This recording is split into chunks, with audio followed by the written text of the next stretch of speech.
नमस्कार, स्वागत है आप सभी का एग्जाम हंट के इस यूट्यूब चैनल पर। साथियों, सीयूटी यूजी 2025 का स्कोर कार्ड जारी हो चुका है। स्कोर कार्ड जारी होने के बाद अब हमें आगे क्या करना है, काउंसलिंग प्रक्रिया कैसे करना है, हमें कौन सी यूनिवर्सिटी में एडमिशन लेना चाहिए, कौन से में नहीं लेना चाहिए, किसकी कट ऑफ कितनी जा सकती है, कौन सी यूनिवर्सिटी बेस्ट है, इन सब की जानकारी इस वीडियो में दी गई है। तो वीडियो को आखिरी तक जरूर देखें। साथियों, दिल्ली विश्वविद्यालय की तरफ से सीएसएस पोर्टल को जारी कर दिया गया है, जो कि बहुत पहले ही वहां पर रजिस्ट्रेशन स्टार्ट हो चुका था। रजिस्ट्रेशन अभी भी चल ही रहा है। कल इन्होंने एक एडवाइजरी जारी किया है। एडवाइजरी में इन्होंने लिखा है कि सीएसएस फेज 1 का रजिस्ट्रेशन अभी चल रहा है। जो भी बच्चे अभी तक नहीं अप्लाई किए हैं वो अप्लाई कर दें, क्योंकि फेज 2 का रजिस्ट्रेशन रिजल्ट आने के एक हफ्ते के भीतर जारी कर दिया जाएगा।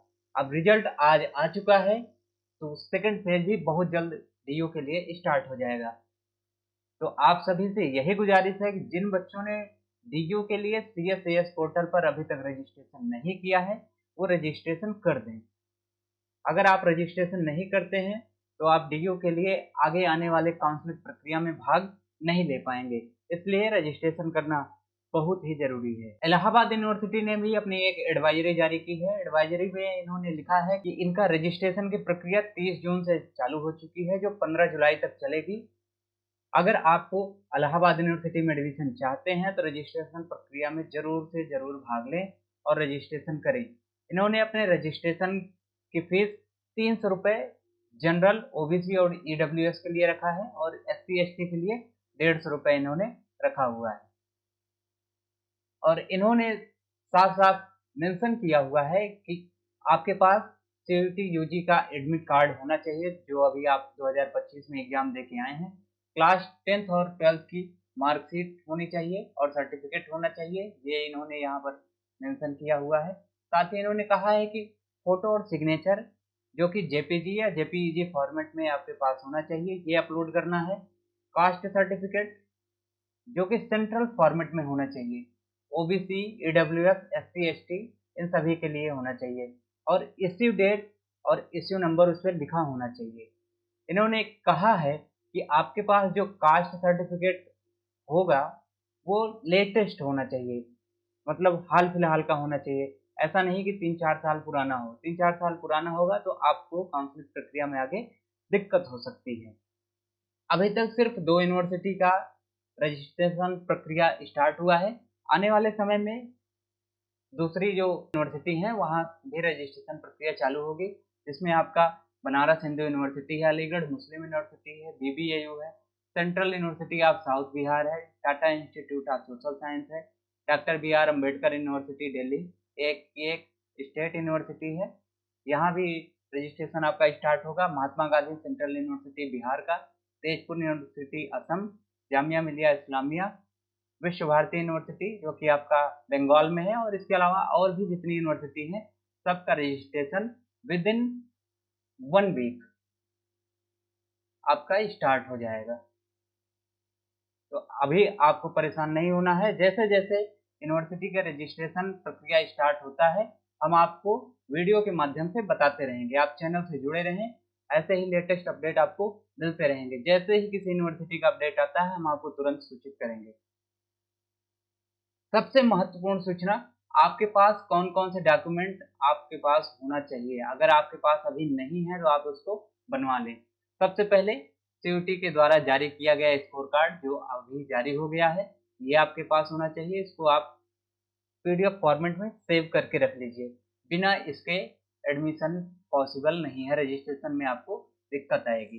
क्लास 10th की मार्कशीट और सर्टिफिकेट होना चाहिए। बहुत से ऐसे बोर्ड है जहाँ पर मार्कशीट और सर्टिफिकेट अलग अलग होते हैं, लेकिन कुछ ऐसे बोर्ड हैं जिनमें दोनों साथ में ही होता है। वैसे ही क्लास 10th का आपके पास मार्कशीट और सर्टिफिकेट होना चाहिए। आपके विद्यालय द्वारा जारी किया गया ट्रांसफर सर्टिफिकेट होना चाहिए, और माइग्रेशन सर्टिफिकेट होना चाहिए। माइग्रेशन सर्टिफिकेट कुछ विद्यालय या कुछ बोर्ड ऐसे हैं जहां पर दोनों कंबाइंड होते हैं, और कहीं कहीं पर ये दोनों अलग अलग होते हैं। तो आपके पास ये दोनों सर्टिफिकेट होना चाहिए। कैटेगरी सर्टिफिकेट ये आपके पास होना चाहिए इफ एप्लीकेबल। इसका मतलब है कि अगर आप ओबीसी, ईडब्ल्यूएस, एससी और एसटी से आते हैं तो आपके पास ये सर्टिफिकेट होना चाहिए और ये लेटेस्ट होना चाहिए। लेटेस्ट का मतलब अगर आप 1 अप्रैल के बाद बनवाए हैं,